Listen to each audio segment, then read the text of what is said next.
Roberto Nunes Pérez, sou aluno de doutorado do Instituto de Química da Unesp de Araraquara e vou apresentar o trabalho intitulado como Comportamento Eletroquímico da Calcopirita na presença de íons ferro 2 e ou cobre 2 à solução salina ácida. A calcopirita é a principal fonte de cobre disponível na crosta terrestre. Cerca de 70% de todo o cobre está na forma de calcopirita. Entretanto, esse mineral ele é refratário à dissolução, à extração do cobre, por principalmente três abordagens. A primeira e a mais estudada é em relação à camada passiva. Vários autores descrevem que é a formação de camadas passivas por diferentes compostos, podendo ser enxofre elementar, tiosulfatos, ou então outros compostos intermediários, como jarosita e sulfetos de cobre secundários. Uma outra abordagem mais recente, utilizada para explicar essa baixa dissolução, é referente ao comportamento semicondutor da calcopirita. Geralmente é um semicondutor do tipo N, mas há casos que ela pode ser um semicondutor tipo P que tem uma maior dissolução em relação ao do tipo N. E uma terceira abordagem é a depleção de metais na superfície da calcopirita. E com isso, esses íons metálicos têm uma baixa velocidade de difusão para a superfície, o que explica essa lenta dissolução da calcopirita para a extração desses íons metálicos. Em 2000, Hiroyoshi propõe que em certas quantidades de ferro 2, íon 2 e cobre 2 em solução, aceleram a dissolução da calcopirita em duas etapas. A primeira etapa ocorre a redução da calcopirita na presença de cobre e ferro 2, formando uma calcocita, que é um sulfeto secundário de cobre. E na segunda etapa, esse sulfeto de cobre, que é mais suscetível à dissolução, na presença tanto de oxigênio como de ferro, liberando o cobre 2 em solução. Então, meu trabalho tem como objetivo avaliar a influência dos íons ferrosos e cúpricos por diferentes técnicas eletroquímicas.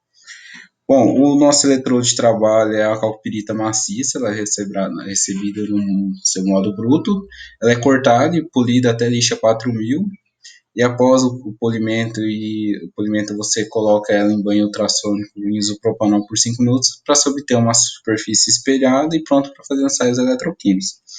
A solução usada nesses ensaios foi a solução A, do meio TIK, descrita abaixo, e que foi nesses ensaios foram adicionados, além desses ensaios, 20 milimolar ou 100 milimolar de cobre e ou 200 milimolar de ferro. Os ensaios eletroquímicos foram de potencial de circuito aberto, espectroscopia de impedância eletroquímica e ruído eletroquímico. E após os ensaios de impedância eletroquímica, foi analisado antes e depois desses ensaios a concentração de cobre e ferro em solução para ver alguns parâmetros. Nos diagramas de impedância é observado que na calcopirita, sem a adição de nenhum íon, tanto cobre como ferro, é a que apresentou maior arco capacitivo, depois de 24 horas em imersão nessa solução. E quando adicionando diferentes concentrações, tanto de cobre como de ferro, houve esse decaimento desses arcos capacitivos em todas as condições, sendo a condição com 200 milimolar de ferro e 100 milimolar de cobre a que apresentou o menor arco capacitivo. No diagrama de Bode, a gente vê que na calcopirita de íons tem a formação de uma constante de tempo bem definida, mas quando foi adicionado os íons, essa constante de tempo se deslocou para frequências mais altas, e além disso, a formação de mais constantes de tempo. Na presença de 200 milimolar de ferro e 100 milimolar de cobre, você tem pelo menos 3 constantes de tempo, indicando que a adição desses íons modificou o comportamento eletroquímico desse mineral. Corroborando com os dados de impedância, foi analisada a concentração de cobre e ferro em solução e foi observado que, principalmente na presença dos dois íons, tanto de ferro e cobre, a extração de ferro e cobre foi maior em relação às outras condições experimentais, destacando a concentração de 200 milimolar de ferro e 100 milimolar de cobre. Esses dados de impedância e absorção foram também coincidentes com os resultados obtidos por ruído eletroquímico, com valores de resistência semelhantes aos obtidos nos dados de impedância.